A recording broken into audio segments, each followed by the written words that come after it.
बेनज़ीर भुट्टो, जो न सिर्फ पाकिस्तान बल्कि पूरी इस्लामी दुनिया की पहली खातून प्राइम मिनिस्टर रह चुकी थी। 18 अक्टूबर 2007 को बेनज़ीर भुट्टो 8 साल तवील जलावतनी के बाद पाकिस्तान वापस आई। कराची में इनका शानदार इस्तकबाल किया गया। बेनज़ीर को मुल्क में वापस आने से पहले ही बहुत से सिक्योरिटी थ्रेट्स मिल चुके थे। इसके बावजूद उन्होंने वापस आने का फैसला किया और जनवरी 2008 में होने वाले जनरल इलेक्शन में हिस्सा लेने का फैसला किया। इनको एक बड़े जुलूस की सूरत में बिलावल हाउस ले जाया जा रहा था। ठीक 12:10 पर जब इनका काफिला कारसाज पहुंचा तो 2 जोरदार धमाके हुए। इन खुदकुश धमाकों में बेनज़ीर तो महफूज रही, लेकिन 150 के करीब लोग शहीद हो गए और 450 के लगभग जख्मी। इन धमाकों की भी एक अलग तफसील और दास्तान है, लेकिन आज हम इस हमले की बात करेंगे जिसमें बेनज़ीर भुट्टो जान की बाजी हार गई। हमले से एक दिन कबल रात 1:30 पर ISI के हेड मेजर जनरल नदीम ताज बेनज़ीर भुट्टो से मुलाकात करते हैं और उनको सीरियस सिक्योरिटी थ्रेट्स के बारे में आगाह करते हैं और अगले दिन होने वाले जलसे को पोस्टपोन करने की एडवाइस करते हैं। रहमान मलिक, जो कि उस टाइम उधर ही मौजूद थे, उन्होंने कहा कि वो किसी तरह के खतरात से नहीं डरते। बेनज़ीर भुट्टो ने भी कहा, if you know them then why don't you arrest them. Benazir Bhutto ने मजीद कहा, आप सिक्योरिटी बढ़ाएं, सिर्फ मेरी नहीं बल्कि मेरे लोगों की भी हिफाजत को यकीनी बनाएं।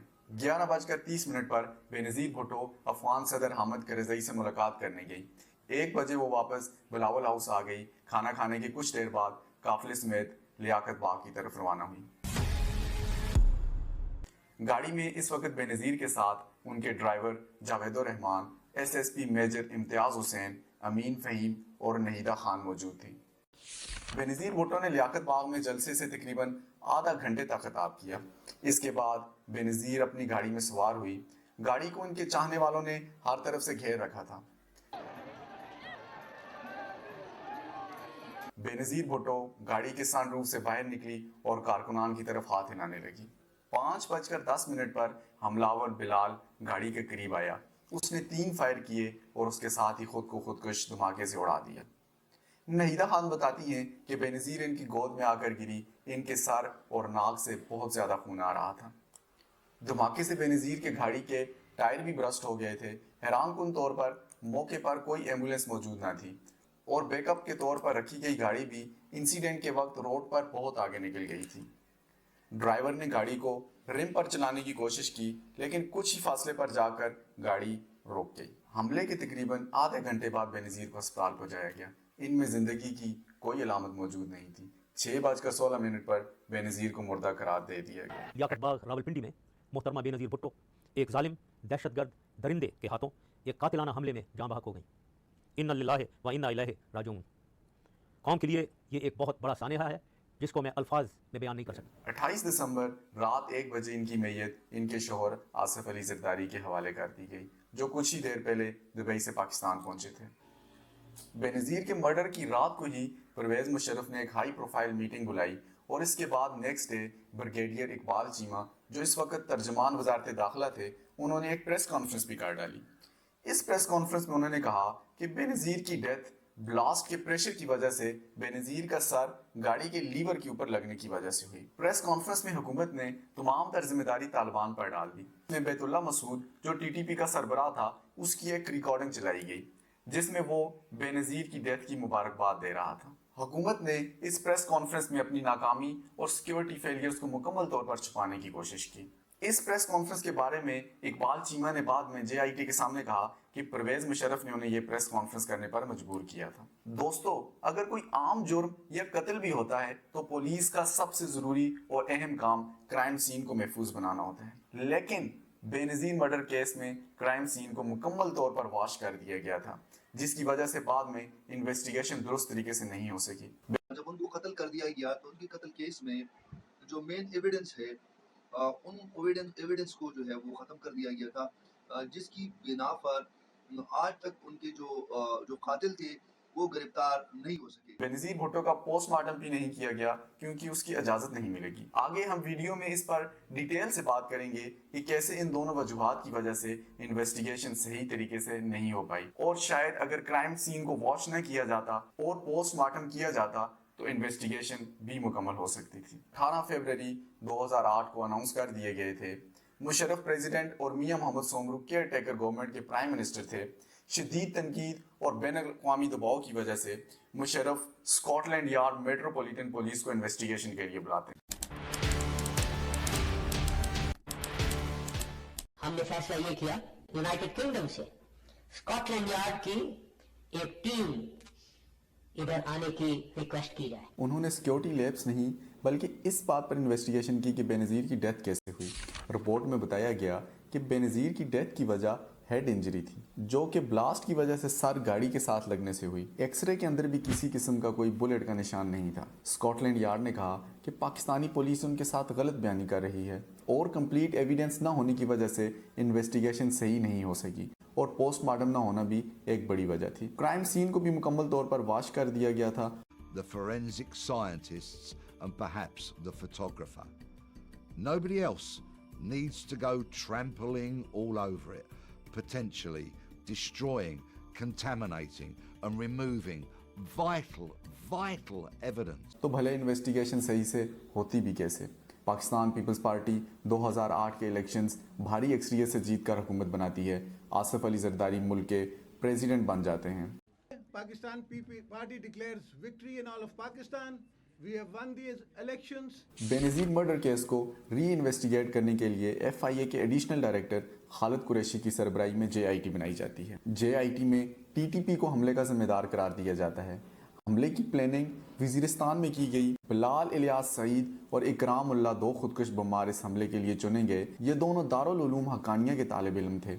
JIT ने रावलपिंडी पुलिस के अफसरान सऊद अजीज़, CPO और खुरम शहजाद SP को नेग्लिजेंस और क्राइम सीन को महफूज न बनाने और एविडेंस को डिस्ट्रॉय करने के लिए जिम्मेदार ठहराया।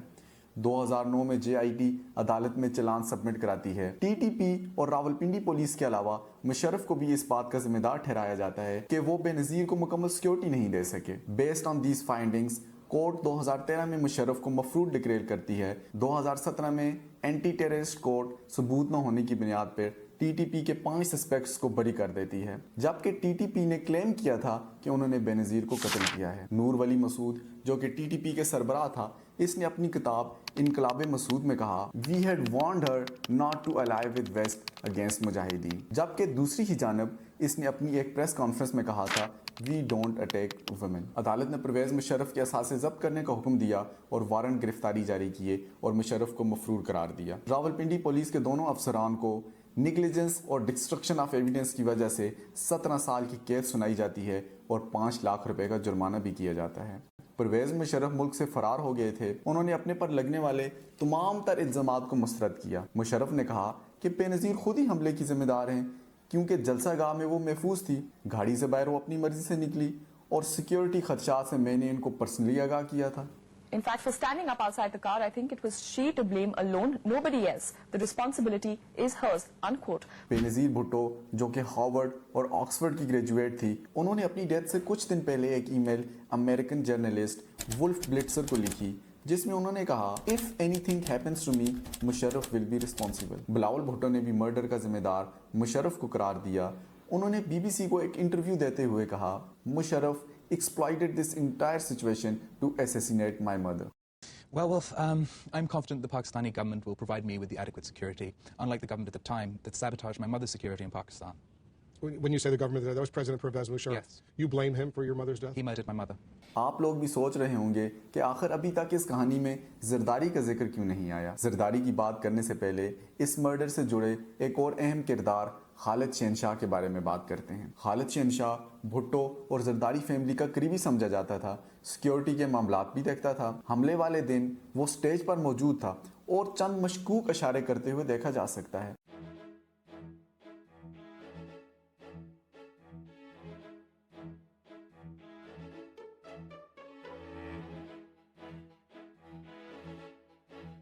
बास सिक्योरिटी एक्सपर्ट्स के मुताबिक इन इशारों का मतलब हमलावर को यह बताना था कि निशाना सर को बनाना है। खालिद शहनशाह को आसिफ अली जरदारी का भी करीबी समझा जाता था। बेनज़ीर मर्डर के कुछ अरसे बाद 2009 में कराची में इनके घर के बाहर इनको गोली मारकर कत्ल कर दिया गया।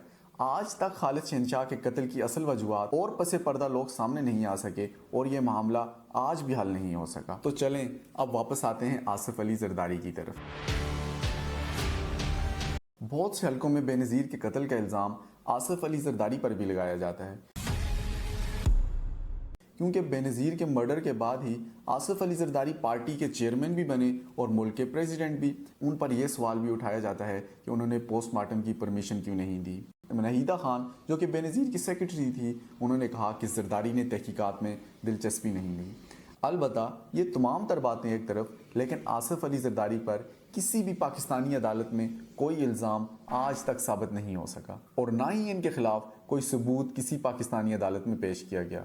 نہ ہی اسکاٹ لینڈ یارڈ اور UN کی ٹیم نے آصف علی زرداری پر کسی قسم کا شک ظاہر کیا۔ شاید انہی الزامات کی وجہ سے آصف علی زرداری نے بے نظیر بھٹو کے قتل کیس کی انویسٹیگیشن کے لیے UN کی ٹیم کو دعوت دی۔ آصف علی زرداری نے یونائٹڈ نیشن سے انڈیپینڈنٹ انویسٹیگیشن کی درخواست کی۔ UN کے جنرل سیکرٹری بان کی مون نے تحقیقات کے لیے UN کمیشن آف انکوائری قائم کیا۔ یہ کمیشن 3 افراد پر مشتمل تھا۔ کمیشن نے مارچ 2010 میں UN کے سیکرٹری جنرل کو اپنی رپورٹ جمع کرائی، جو کہ 15 اپریل 2010 کو پبلک کی گئی۔ کمیشن نے بے نظیر قتل میں کسی اسپیسیفک پرسن کو رسپانسیبل قرار نہیں دیا، بلکہ انہوں نے کچھ فیکٹس کو ہائی لائٹ کیا۔ کمیشن نے حملے کو ایک سیکیورٹی فیلئر قرار دیا۔ انہوں نے کہا کہ مشرف کی گورنمنٹ اور انٹیلیجنس ایجنسیز بے نظیر کی حفاظت کرنے میں ناکام رہی۔ راولپنڈی پولیس کا کرائم سین کو واش کر دینا بھی کرٹیسائز کیا۔ القاعدہ اور TTP کو کریٹیکل سسپیکٹس بتایا گیا، کیونکہ انہوں نے بے نظیر کو پہلے بھی دھمکی دے رکھی تھی۔ UN کی ٹیم نے کہا یہ صرف سیکیورٹی فیلئر نہیں بلکہ جان بوجھ کر ایویڈنس کو ختم کیا گیا۔ دوستو، JIT، Scotland Yard, UN کے کمیشن، ان سب کے باوجود بھی آج تک بے نظیر قتل کیس میں کسی کو بھی کنوکٹ نہیں کیا گیا، یعنی بے نظیر کے قاتل آج بھی کھلے گھوم رہے ہیں۔